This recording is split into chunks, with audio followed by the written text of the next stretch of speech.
Hola, ¿cómo están? Vamos a arrancar con el capítulo 1 de Brujas, Parteras y Enfermeras de Bárbara Ehrenreich y Drake English, que se llama Brujería y Medicina en la Edad Media.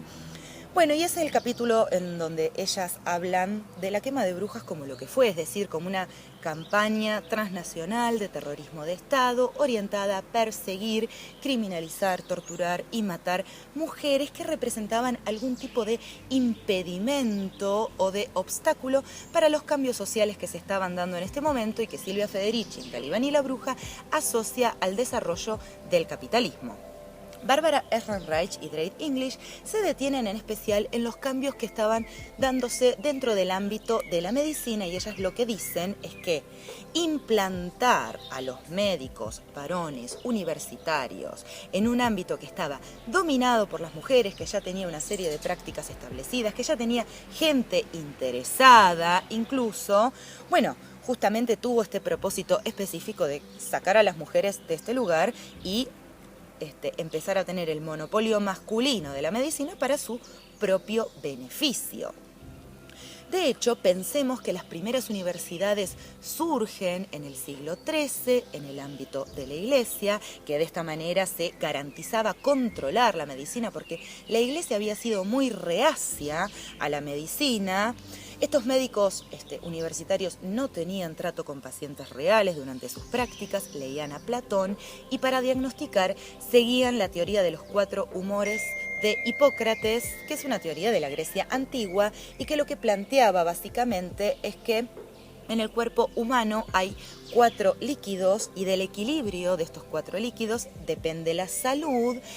El predominio de alguno de estos líquidos lo que hace es formar la personalidad de una persona. Entonces, si esa persona tiene exceso de sangre, tiene un carácter sanguíneo; si esa persona tiene exceso de bilis amarilla, tiene un carácter colérico; si esa persona tiene exceso de bilis negra, tiene un carácter melancólico; y si esa persona tiene exceso de agua, lo que tiene es un carácter flemático.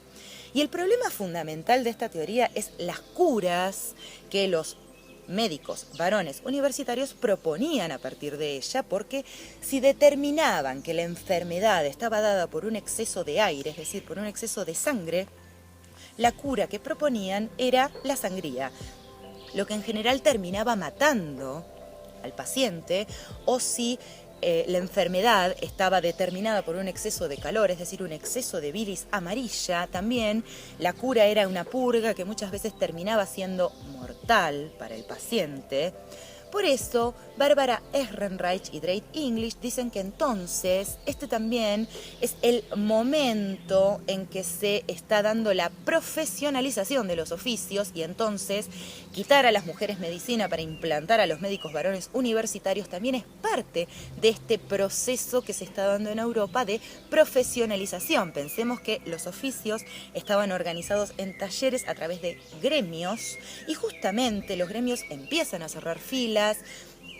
¿Qué implica la profesionalización? Que tu conocimiento como profesional viene dado por una institución que te da ese aval, y entonces quien no tiene ese aval institucional estaría ejerciendo la profesión de manera ilegal y está sujeto a ser perseguido, criminalizado, ¿no es cierto? De hecho, Silvia Federici nos cuenta que una de las primeras medidas de profesionalización que se da en este momento en Europa, mi gata, tiene que ver con que los gremios dejan de contratar mujeres y de hecho empiezan a perseguir a quienes lo hacen. Por eso, en 1973, momento en que se publica este libro, Bárbara Ehrenreich y Drake English dicen que la Casa de Brujas tuvo efectos en la sociedad actual, y esto hoy en día que nos autoproclamamos las nietas de las brujas que no pudieron quemar, lo podemos ver con mucha claridad. El primero de estos efectos, dicen, es que a partir de este momento hay una dimensión del ser mujer que quedó asociada a lo brujeril. Bueno, no hace falta decir que la palabra bruja se usa como sinónimo de mujer mala para insultar o perseguir a alguna mujer que no está teniendo el comportamiento complaciente que se espera de ella, pero yo también pensaba en la construcción cultural que hay alrededor de esta idea de intuición femenina. La intuición es una forma de conocimiento que todas las personas tenemos, pero que en nuestra sociedad está muy desprestigiada, porque en nuestra sociedad todo lo que no sea científico o no tenga un aval científico, por supuesto que es considerado mentira. Pero en realidad todas las personas tenemos intuición. Ahora, ¿existe una intuición propia del ser mujer? ¿Una intuición estrictamente femenina?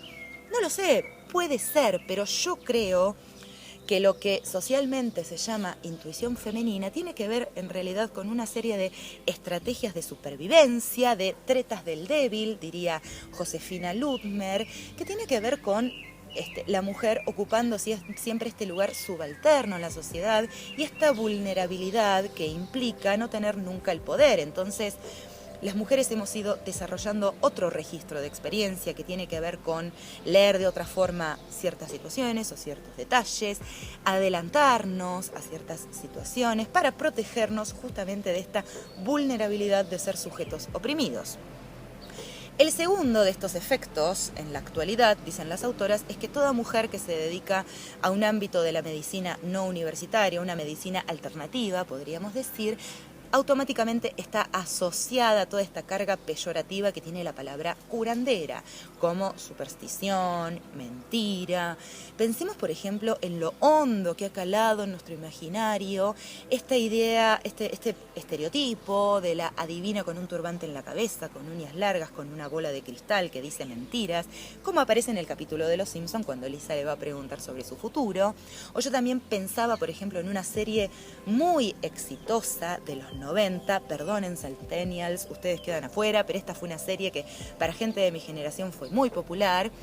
Había un personaje que se llamaba Phoebe, que era una mujer que podríamos decir que era más cercana a lo esotérico y que la verdad es que siempre terminaba ridiculizada y siempre hacía o decía cosas bastante incoherentes.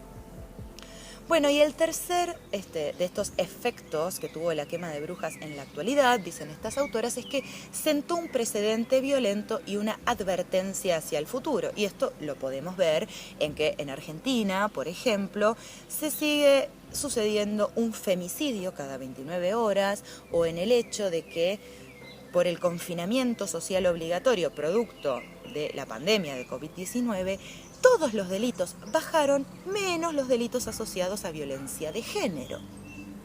Evidentemente, sentó un precedente violento hacia el futuro, que es nuestro presente.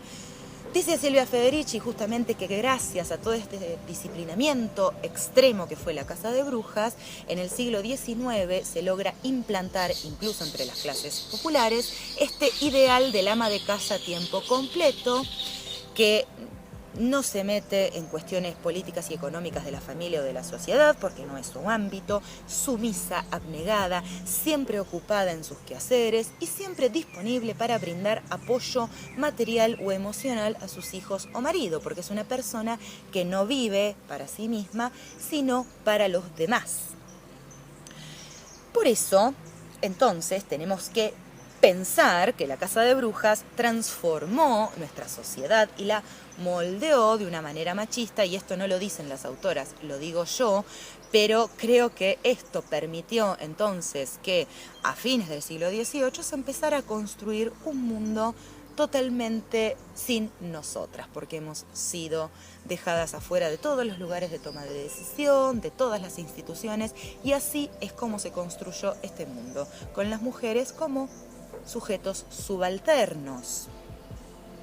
Porque la caza de brujas fue una campaña de terrorismo de Estado orientada sobre todo a mujeres campesinas, analfabetas y pobres que representaban algún tipo de amenaza social, religiosa o sexual para la Iglesia católica, para la Iglesia protestante y también para los estados.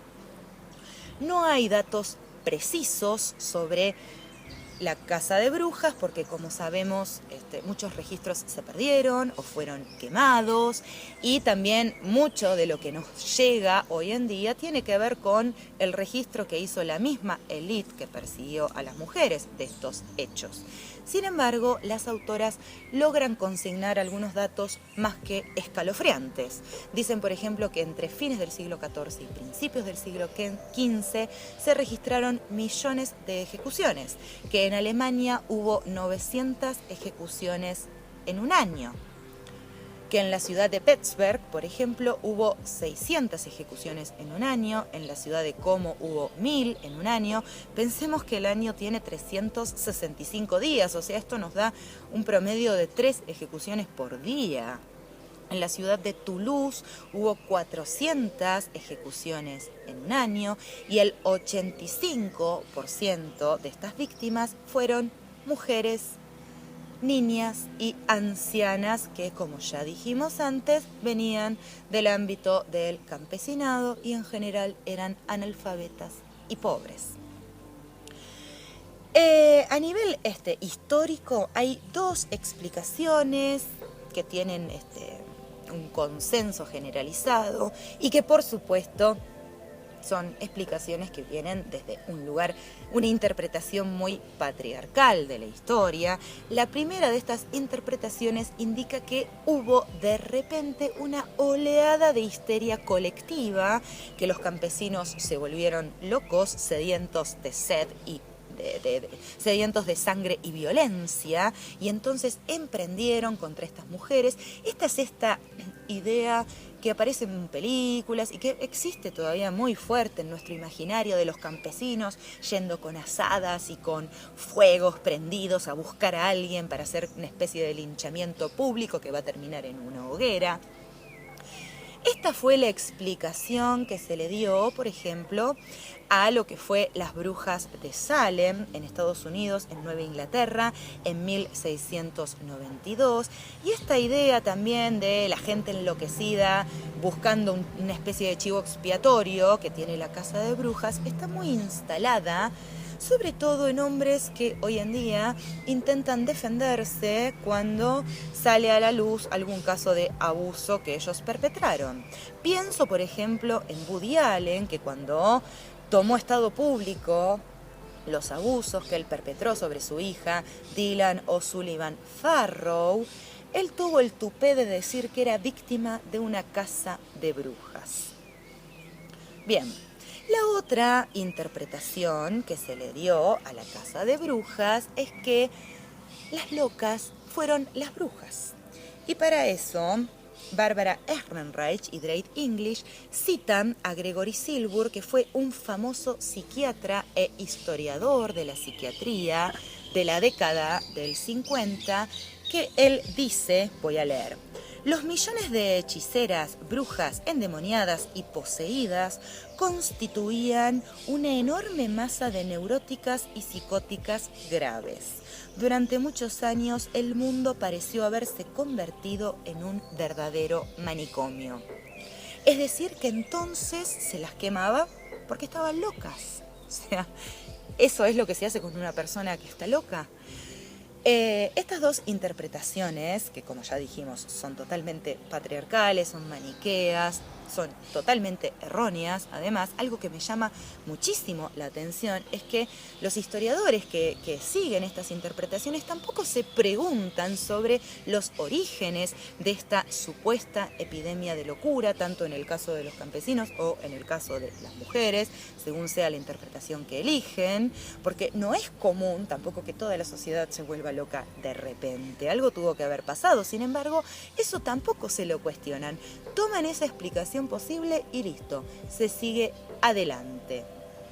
Pero lo cierto es que el proceso de quema de brujas no tuvo nada de locura, no tuvo nada de improvisación. Fue un proceso muy pautado, muy reglamentado y con una serie de pasos a seguir, de los que vamos a hablar en el video número 2 sobre el capítulo 1 de Brujas, Parteras y Enfermeras. Por hoy hemos terminado entonces con el capítulo 1, Brujería y Medicina en la Edad Media. Nos reencontramos en el video número 2. Yo soy Luciana Martín, esto es Psychorax Literaturas Feministas, así lo encuentran en Facebook, en Instagram y en el canal de YouTube, al que también pueden suscribirse. Y si quieren enterarse de cada vez que voy subiendo un video nuevo, toquen la campanita. Bueno, nos vemos.